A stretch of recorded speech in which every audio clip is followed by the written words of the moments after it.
I've got every setting you need to change in FC24. Camera, controller, in-game. So make sure you watch the whole video to get the most out of this. If you want the cheapest FC24 coins to get ahead of the competition, check out MMOEXP by clicking the link down below and use code JambooUK for 5% off. Okay, so we're going to start off with the controller settings. We'll then go to the camera, and then I'll show you some in-game settings as well.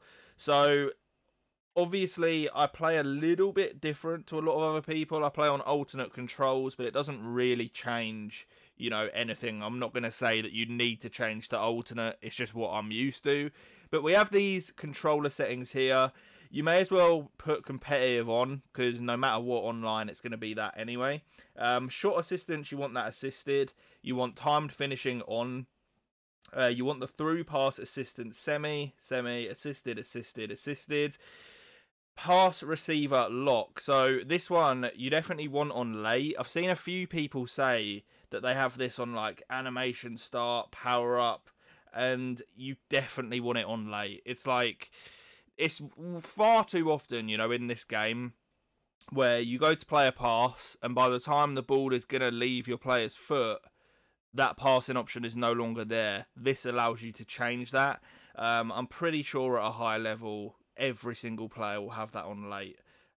Precision pass sensitivity, I've got mine on normal. It seems like the perfect balance. I think a lot of people struggle on high, so normal seems to work pretty fine. We then have the clearance assistance, and that is on classic. Defending, so this has been a massive talking point. Obviously I've hit 20 and O's and stuff now, and I've not been on advanced, so I guess that's in a way proof in the pudding. Like, you don't need to be on advanced. Obviously there is benefits, but I don't think, you know, the difficulty of what it takes to use advanced is worth what it gives you. Like, tactical's completely fine. If you're a lower level player, I would 100% recommend that you stay on tactical personally. We then have the pass block assistance. That is going to be on auto switching on air balls and loose balls. That has been the case now for like probably the last 10 years. I don't think that will ever change in my opinion.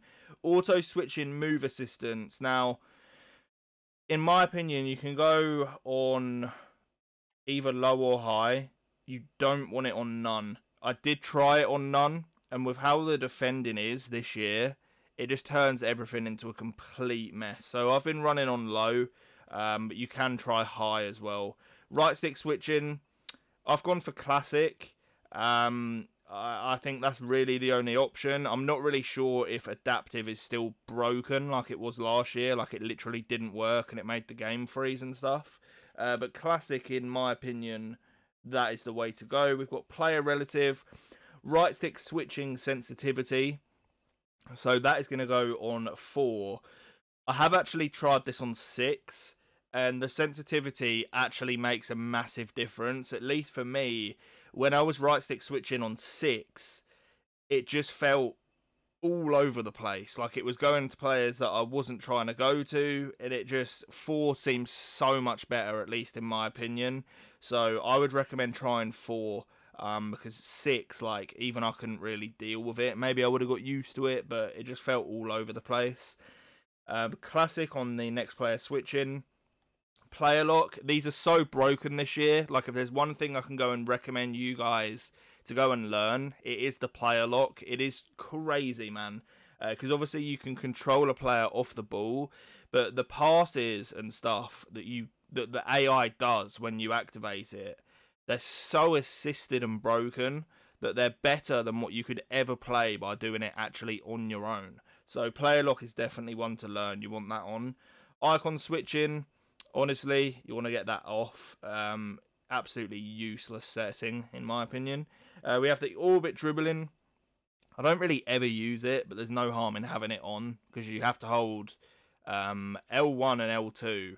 And you're never going to do this by accident, so if you want to mess around with it, by all means you can go for it. And then analog sprint, turns out I've actually had it on.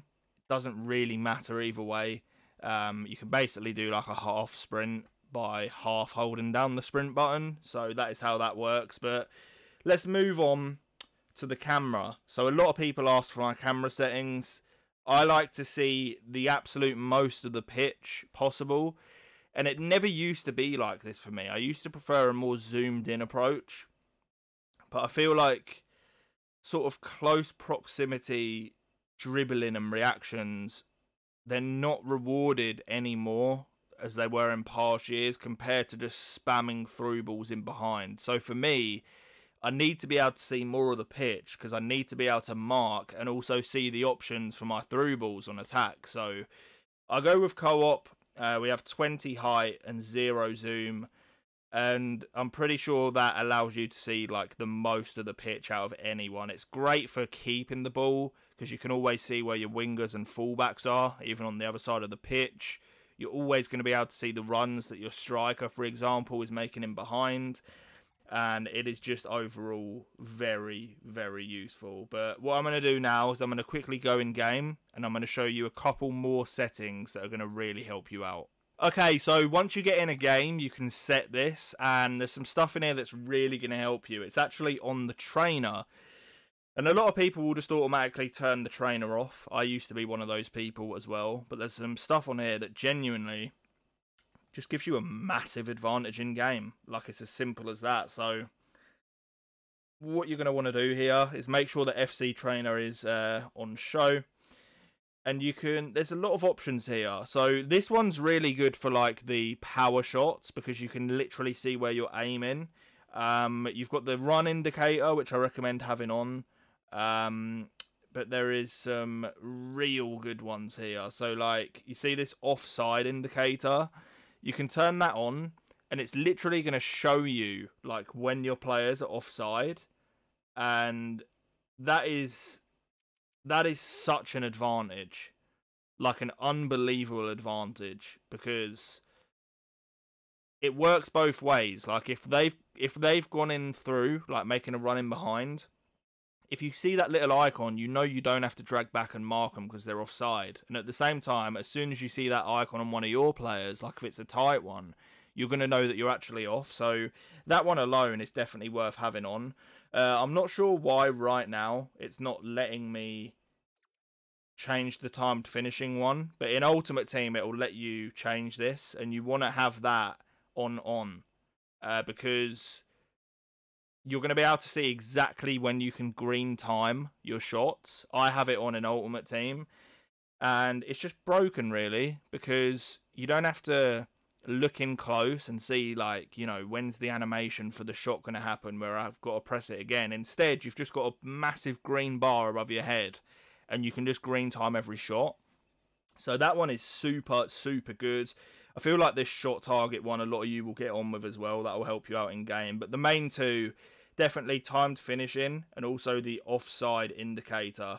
So these are going to really help you out, guys. I'd really appreciate if you left a like, leave any questions in the comments, and remember to subscribe. That would mean a lot. I'm trying to get to 100k, but thank you for watching, and peace.